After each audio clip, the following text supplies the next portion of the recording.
Welcome back to the channel, you guys. If you're new to the channel, welcome to the boat gang. All right, I got the Ul-19 on the freaking block. All right, we're actually going to check some data from my last run. I've already checked it, and I'm just going to run through it real quick. This is for my voltage heads out there, my voltage freaks, you know. Just wanted to show you guys the data from a small prop and a big prop. I'm prepping it up for tomorrow. I actually went to go tighten down on one of my screws and the thread stripped out on this mount, so I got another motor mount I'm going to replace it with. I've been running this one with just the back mount. I may put the forward support in there, probably need to. If I don't, it's fine. I've been running it and it works. It's just a lot of stress on those 4 screws that kind of hold the motor in place. So I'm going to go ahead and show you guys the 4 runs, and then we'll check the data. I think I'm going to go ahead and clean this motor out while I got it all apart, so stick around.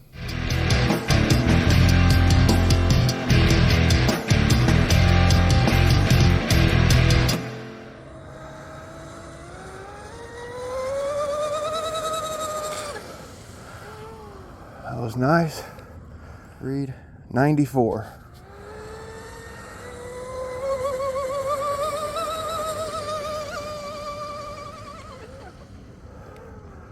Full trigger.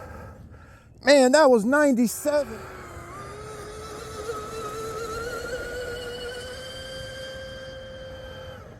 Full trigger. That was 100 right there, I guarantee it. 94 again? What in the hell was going on here?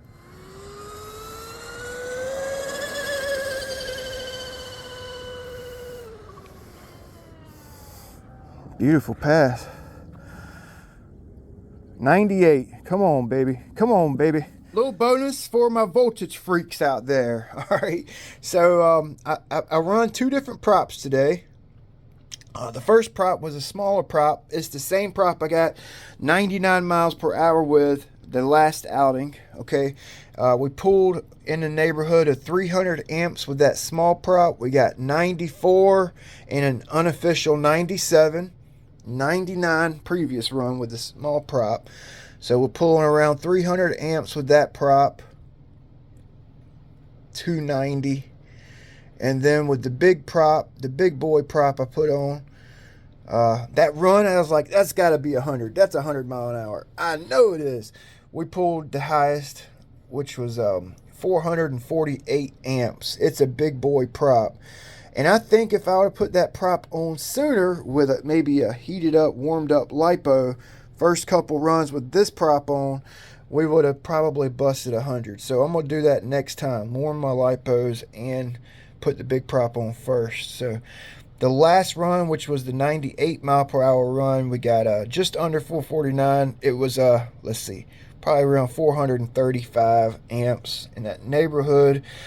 34 volts, that's 8S, 1.32 volt, max ripple, 448 amp, maximum amp pull, okay, and we had around 64,610 RPM. All right, that's just a little bonus for my voltage freaks. So we're about to clean out the motor. I want you guys to know that I'm doing a really quick job. I'm on a time crunch. I got about an hour to do all this, and I'm trying to get the boat ready for tomorrow, okay? It's going to be a quick cleaning. I'm not even taking the collet off, okay? Real quick, okay? I don't have to bring you guys along with me, but I figured it would be cool. This is not a brushless motor tutorial, how to clean your brushless motor. It's not what I'm making. I'm just bringing you guys along, show you what I do, real quick. Nothing special. Okay, so we got all the screws out here. Let's check it out. First time I open it up.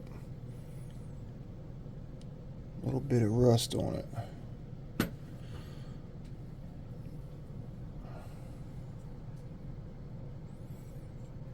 I'm gonna go clean her out.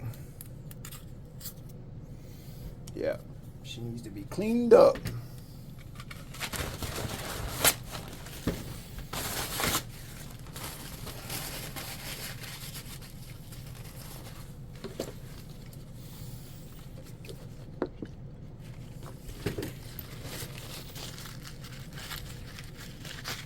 See how much rust is on the stator here.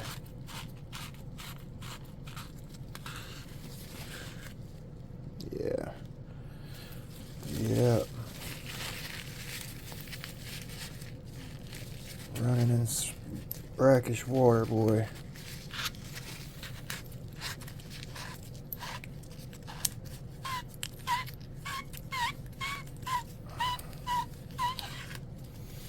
It actually isn't that bad, to be quite honest with you.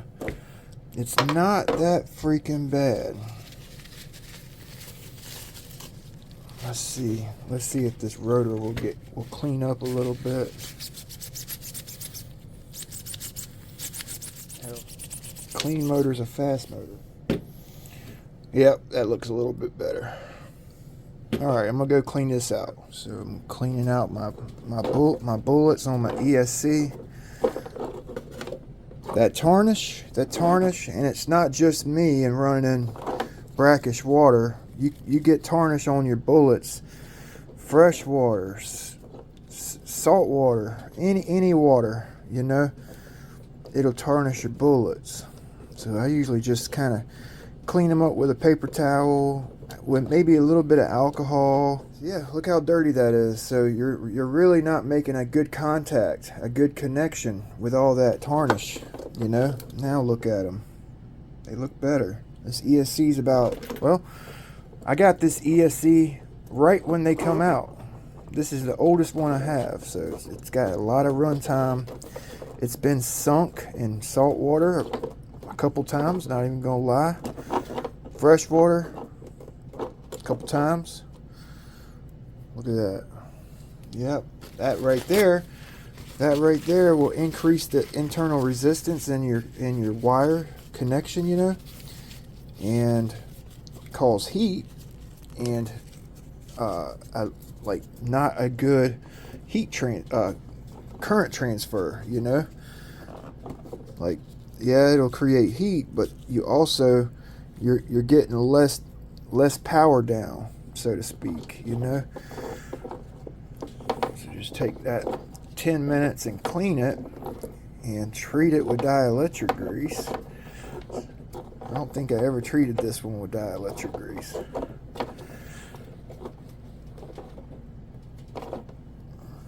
Yeah, much cleaner, much better. Okay.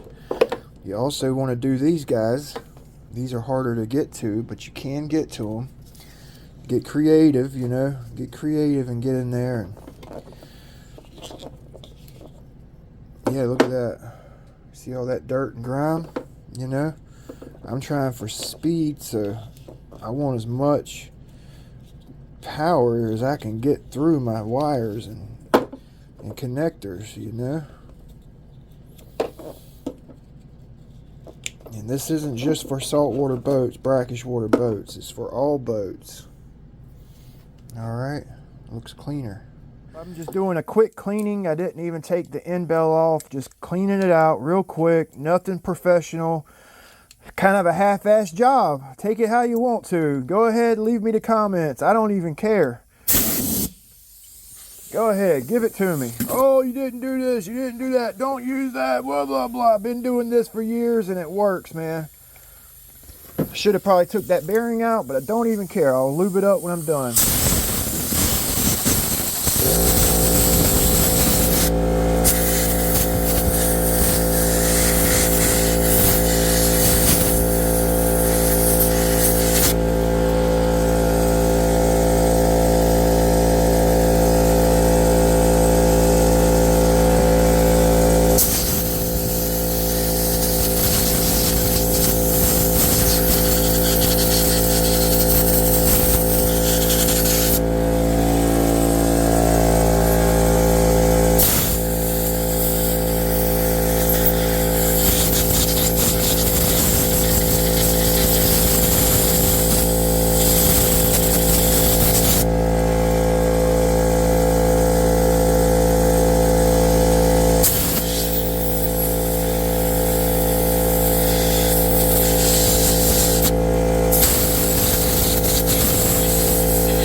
Okay, so I'm back from cleaning it out.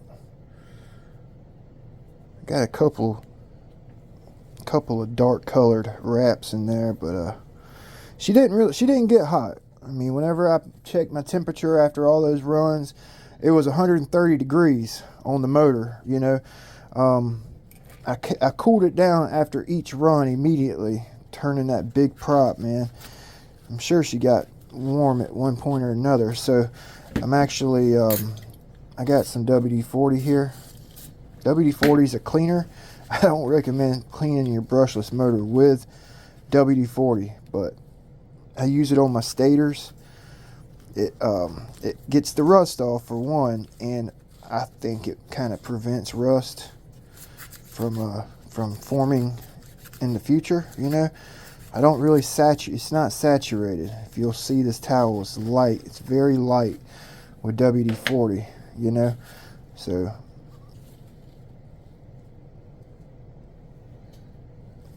looks good. Going to use a little bit of Corrosion X since I did my half-ass cleaning. I'm going to use some Corrosion X on my bearing on the inside. Just a little zets, not much, only on the bearing. A little zets on this bearing. I didn't even take my coupler off. No need, just wanted to do a very light cleaning. Okay, I got my shims on there, and she's ready to go back together.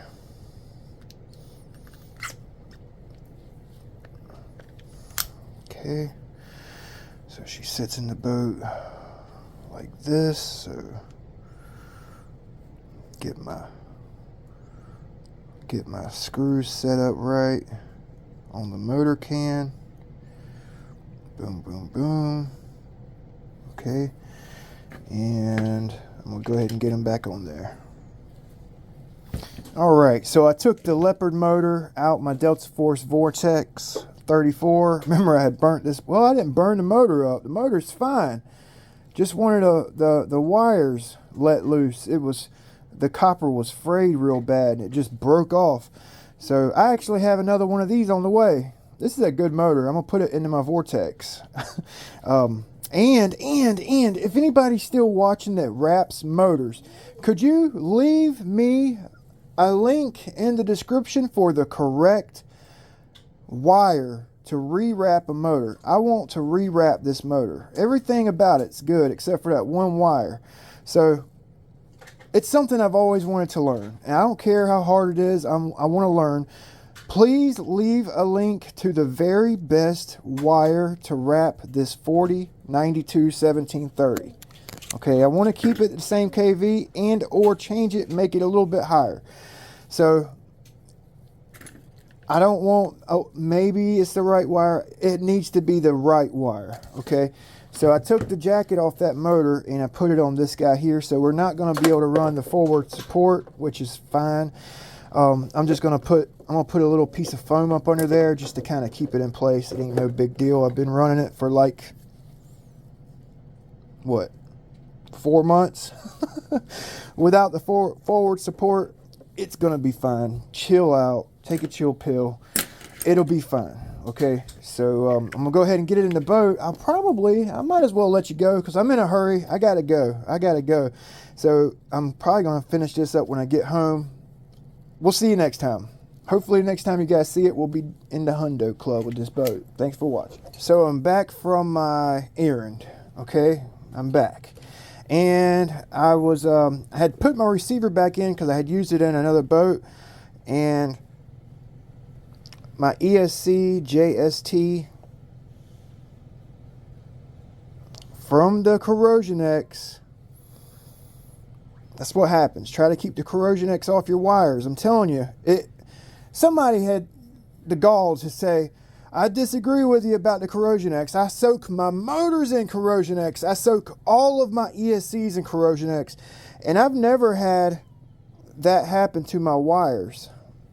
I'm sitting here thinking, you will. You must have just started doing it. Who soaks a motor in Corrosion X? Who soaks a whole ESC? I mean, I have tried it, but it don't work like that. So Anyway, I had to solder up a new JST on my Hydra. I know you can get a new harness, I know, but this is just trying to get me going. Okay, sometimes you got to band-aid things, you know. It's just the way it is.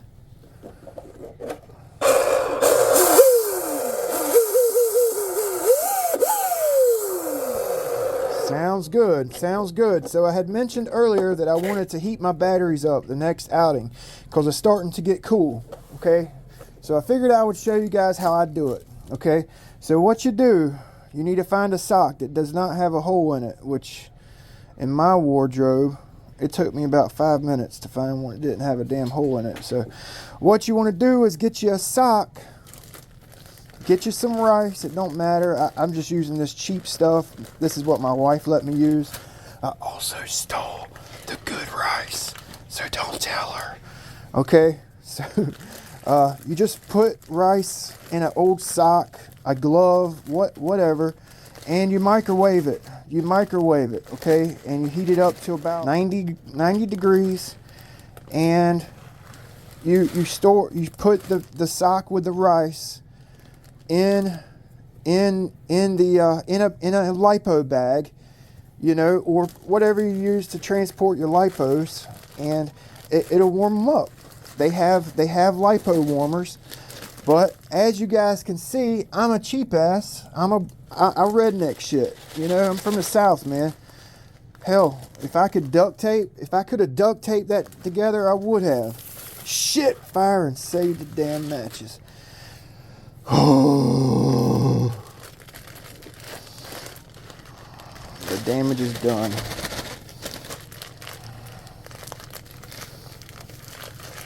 Yeah, there we go. There we go. There we go. You guys are watching Big B struggle. Probably laughing your ass off. I don't even care. Oh, I can just hear it now. Oh, God. Oh, God. So many things wrong with this video.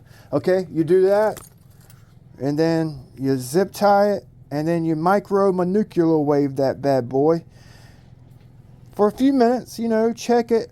It's going to smell like rice, you know. Done. You got yourself a battery warmer. I'm actually going to make two. That's why I got the good rice. I got two socks here. So I can put one on each side so I don't get one battery hotter than the other, you know. So that's my trick. You know, you don't want to heat them up to like 130 degrees. You just want to slightly warm them like on a summer day if they were sitting, or your boat was sitting out in the sun. You ever notice in a hot summer day, you run in one boat, you got your batteries in another boat, and you know, you finish with one boat and you run that other boat, and I'm talking some of the best numbers and best power transfer you ever had. It's because those batteries were sitting in the sun. They got to about 85, 90 degrees, and they were warmed up, baby. So it's getting cool. I'm gonna start warming up some batteries. Don't over warm them. Don't get them hot. Just warm them up. Use your temp gun to check the temperature of the rice. Okay, nothing over 90 degrees, I would imagine. If you're in the 100 degree mark, I would let it cool off a little bit before you put them on your batteries. But use your infrared gun. Remember how long you microwave them.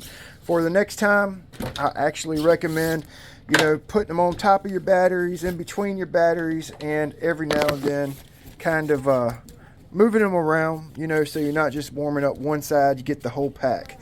And then you throw them in the boat. You know what I'm saying? So I appreciate you guys watching. I can't wait to hear the comments from this one. I'm just using a cooler.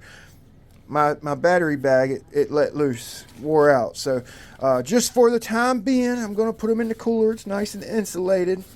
I know. God, I can't wait to read the damn comments from this video. So many things wrong. We'll see you next time.